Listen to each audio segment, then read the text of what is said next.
മാമി ഊട്ടി കൊണ്ടുപോകാനോ ഊട്ടി കൊണ്ടുപോയിട്ട് ഊട്ടി ആപ്പിൾ വാങ്ങിച്ചു തരാനോ എനിക്ക് ഇപ്പൊ പാങ്ങില്ല. മാമി ലോക്കൽ ആപ്പിൾ കഴിച്ചാൽ മതി. എടാ ഇപ്പോഴും അവൻ സ്റ്റാറ്റസ് ഇടാറുണ്ടോ? മാമി മാമിക്ക് വിഷമാവുന്നില്ല ഞാൻ പറയാറുന്നതാണ്. എന്താ അവനെ ഇപ്പൊ എൻ്റെ ഒരു സ്റ്റാറ്റസ് ഇട്ടിരുന്നു നേരത്തെ. അവനെ പ്ലെയിനകത്തിരുന്നുകൊണ്ട് ആ ജനലിൻ്റെ ഇടയിൽ കൂടെ മേഘങ്ങളെ ഫോട്ടോ ഇട്ടേക്കും. എനിക്ക് വിമാനത്തിലൊക്കെ കയറണമെന്ന് ഭയങ്കര ആഗ്രഹമായിരുന്നു. എല്ലാം വെറുതെ ആയി. എന്ത് നല്ല മനോഹരമായ കാഴ്ച. കൊള്ളാം, സൂപ്പർ. മനസ്സ് വിഷമിച്ചിരിക്കുന്ന അമ്മായിയമ്മയ്ക്ക് ആപ്പിൾ മുറിച്ച് കൊടുക്കുന്ന മരുമകൻ. നല്ല ക്യാപ്ഷൻ അല്ലേ? ഒരു ഫോട്ടോ എടുത്തിട്ട് സ്റ്റാറ്റസ് ഇട്. കഴിച്ചോ അമ്മായിയമ്മ മരുമകനും കൂടെ ഒരു ഫോട്ടോ എടുത്തിട്ട് സ്റ്റാറ്റസ് ഇടാൻ. ഫോണോ എടുക്ക്, ഫോൺ എടുത്തുണ്ടോ? ആ യേശുവിനില്ലുണ്ട് ഫോൺ. അമ്മായിയമ്മയുടെ വായിലൊരു ആപ്പിള് മരുമകൻ വെച്ച് കൊടുക്കണം. അത് നല്ലതായിരുന്നു. ചിരിച്ചേ. അതെടുത്തിട്ട് ക്യാപ്ഷൻ അതിട്ടോ കേട്ടോ. മാമി പരിഹസിക്കണുണ്ടോ? അവള് പരിഹസിക്കട്ടടാ.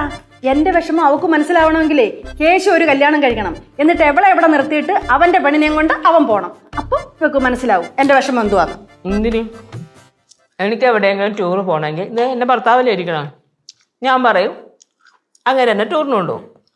പിന്നെ അങ്ങേർക്ക് കൊണ്ടുപോകാൻ പറ്റില്ല, എന്തെങ്കിലും തിരക്കാണെങ്കിൽ ഞാൻ എൻ്റെ മോനോട് പറയുന്നില്ല, ഞാൻ തന്നെ ഒറ്റയ്ക്ക് അങ്ങ് പോകും. ഇത്രേ ഉള്ളൂ. മാമി ഓ അവൾ പറഞ്ഞു കേട്ടാ അപ്പോഴും ഒറ്റയ്ക്കേ പോകണമെന്ന്. എല്ലാം കണക്കാടാ. വെറുതെ വെറ്റി വളർത്തി. പക്ഷെ എൻ്റെ പൊന്നു, ഇവിടെ നിന്ന് എങ്ങോട്ടെങ്കിലും ഇറങ്ങി പോകാമായിരുന്നു, സമാധാനം കിട്ടിയാനെ. എപ്പോഴും ഒറ്റയ്ക്കേ പോകുള്ളൂ, മാമിയെ കൊണ്ടുപോകില്ല. ഇങ്ങനെ ഇതെന്താണ് കുടുംബത്തിൽ കിടന്ന് വഴക്കുണ്ടാക്കണം?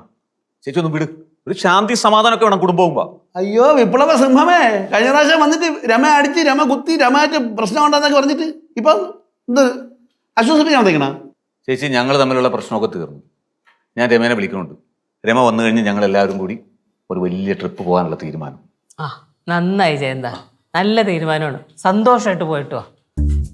അപ്പോൾ ജയന്തനും ട്രിപ്പ് പോകണം. ഊട്ടിയിൽ പോയി ഊട്ടി ആപ്പിൾ കഴിക്കണമെന്ന മോഹമായിട്ട് ജീവിക്കണ നമ്മളെ മാമി പിന്നെ ഒറ്റയ്ക്ക്. നിങ്ങൾ അമ്മയമ്മയും മരുമനും കൂടെ പോയിട്ട് വാ, അതാ നല്ലത്. ജയന്തൻ പോവാൻ നോക്ക്. ഞങ്ങൾ പോകാൻ തീരുമാനിച്ചു ചേച്ചി. എല്ലാ പ്രശ്നങ്ങളും തീർന്ന സ്ഥിതിക്ക് ഇനി ഒരു ടൂർ പോകാനുള്ള തീരുമാനം. ഇപ്പം എല്ലാവരും അനുഗ്രഹം വേണം. ഇനി മുതൽ എൻ്റെ കുടുംബത്തിന് വേണ്ടി കൂടി എനിക്കൊന്ന് ജീവിക്കണം. അപ്പം ശരി, അപ്പം പോയിട്ട് വരട്ടെ. പറഞ്ഞേണ്ട കുടുംബത്തിന് വേണ്ടി കൂടി ജീവിക്കണം. എനിക്കറിഞ്ഞൂടെ അവനെ വഴിതെറ്റിച്ച് വിട്ടു. അത് മൊത്തം സന്തോഷം കണ്ട. അവക്ക് ഇഷ്ടപ്പെടത്തില്ലടാ. അവക്ക് അങ്ങേരുടെ ആ മൊരട്ട് സ്വഭാവം ഉണ്ടല്ലോ, അത് മൊത്തം കിട്ടിയിട്ടുണ്ട്. എന്ത് സ്വഭാവമല്ലേ ഇത്? വല്ലത്തെ മനസ്സ് ഇങ്ങനെയൊക്കെ പറയാൻ നിങ്ങൾക്ക് രണ്ടുപേർക്കും മാത്രമേ പറ്റുള്ളൂ. ഞാൻ പോവാ, ഞാൻ പറഞ്ഞാൽ ശരിയാവൂല. പോണ പോക്കണ്ട. പ്ലെയിനിൽ ഇരുന്ന് ഇപ്പം എങ്ങോട്ടൊക്കെ പോയി കാണുമെന്ന് ദൈവമേ. സേക്കൂട്ടെ പല പല രാജ്യങ്ങളിൽ കറങ്ങുമായിരിക്കും അല്ലേ? സ്റ്റാറ്റസ് ഇടണോ നോക്കണോ? എനിക്ക് എന്നെ ബ്ലോക്ക് ചെയ്യണം നീ. ബ്ലോക്ക് ചെയ്താ? ആ ഇപ്പൊ നോക്ക്, എവിടെ നോക്ക്. ഇന്ത്യ വിട്ട് ഭവാനി. അയ്യോ ഭവാനെ പോയാ? മക്കളെ ശ്രീകുട്ട ഇന്ത്യ വിട്ടുപോയ കാര്യം മാമി അറിയിക്കല്ലേ?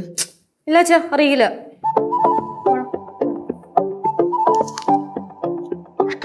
യവനെയൊക്കെ പെറ്റു വളർത്തുമ്പോ എന്തെല്ലാം സ്വപ്നങ്ങളായിരുന്നു. എല്ലാം വെറുതെയായി. വെറുതെ കുറെ സ്വത്തും സമ്പാദിച്ചു. ഞാനേ നാളെ ഇതൊക്കെ എഴുതി വല്ല അനാഥാലയത്തിനും കൊടുക്കും. അപ്പൊ ഇവനൊക്കെ പഠിച്ചോളും. ഫ്ലവേഴ്സ് ഒരുക്കുന്ന കാഴ്ച വസന്തം യൂട്യൂബിൽ പ്രേക്ഷകർക്ക് ലൈവായി കാണാം. ഫ്ലവേഴ്സ് കോമഡിയിൽ ജോയിൻ ചെയ്യൂ, ആസ്വദിക്കൂ.